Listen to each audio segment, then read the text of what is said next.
When I think of the various problems that people are having with their Pixel 6, and then I see all the people who aren't having any problems at all, it really makes me wonder what's exactly going on with this device. And you usually see a variation of experiences across any device. People are going to have a good experience or a bad experience, but it seems like the gap is wider with the Pixel 6 line of phones for some reason, and it just keeps bugging me why that is. Now, just to be upfront, this video is all opinion, conjecture, things that I think might be happening with the Pixel 6, but it's some things that I've put together, and it seems to make a lot of sense to me.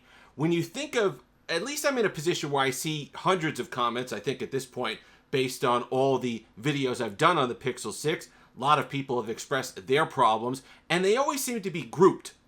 A lot of people are experiencing this very specific thing, then some people will be experiencing this very specific thing. They're grouped, but they're different, and it's varied, and it stems a lot around the connectivity, in addition to the fingerprint sensor, and a lot of it just screams to me to be hardware related and not software related, because it seems like when Google is pushing out these updates, they're fighting the battle phone to phone.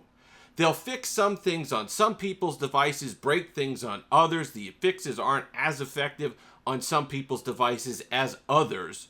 So that seems to me like a variability in hardware. So I was talking with a friend of mine who owns a bowling pro shop, and I was asking him about a bowling ball that was recently banned. And the company who sells this ball, Storm, is one of the biggest companies in the world, if not the biggest bowling ball company in the world. So not a two-bit operation. And when this bowling ball was tested recently, it was found to be too soft. And when a bowling ball is too soft, it gives you an unfair advantage on the lanes. But when it was tested in December, when it first came out, it passed. And he said he thinks the problem might have been this, that to meet demand for the ball, with the supply chain issues and everything else going on, that they had to source resin, which is what the ball was made of, from secondary companies. Companies that perhaps they hadn't used before, who perhaps gave them an inferior product. So over time, it degraded, whereas the usual resin, the top-line resin from various big-name companies, would not do that.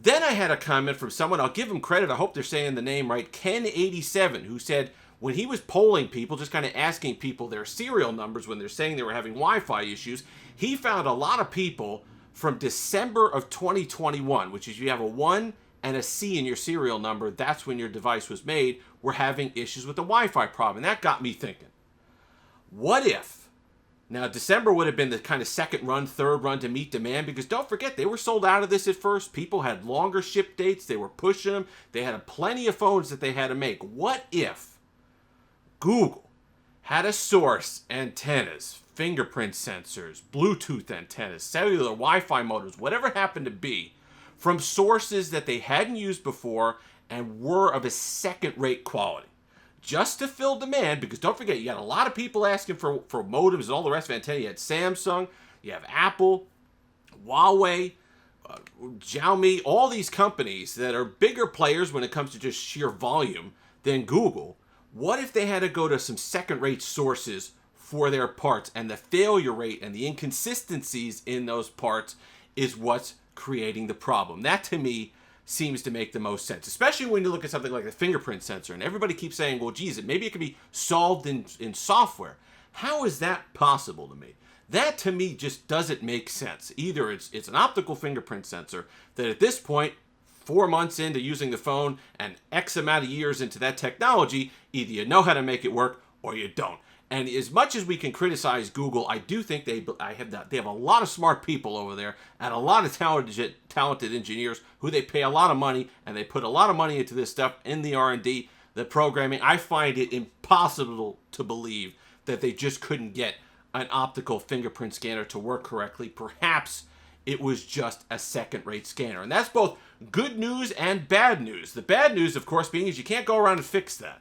You can't go around and replace the wireless antennas and all the rest of it that you'd need with the secondary parts. And you certainly can't fix it in software if that was the issue. The good news is, going forward, is that something in newer releases of the Pixel 6, ones that you're making now as supply chain opens up a little bit, and for the Pixel 7 and on down the line, those are things that can be corrected. You could go back to your primary sources, the partners that you have that you know that you've worked with in the past that give you quality materials and parts, and that won't be an issue in the future. Because as much as we like I said, we could rag on Google, they seem to have figured out Android 12 for the most part, and Android 12 is a part of it, but they seem to have figured out a lot of the problems with Android 12 on their older generation of devices, the 5, the 4XL, the 3, down the line.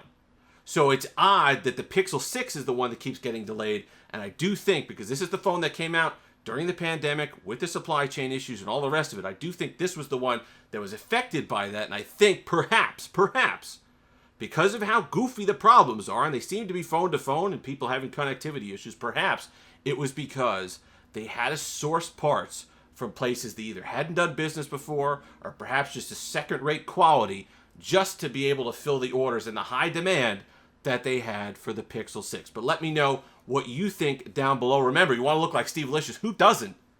LongIslandWatch.com, link in the description. If you've made it this far, like, comment, subscribe, all that fun stuff. Until next time, hopefully your Wi-Fi works. It just explains why some people have an excellent experience and some people are really dogging it with the Pixel 6. Have that Steve Licious day.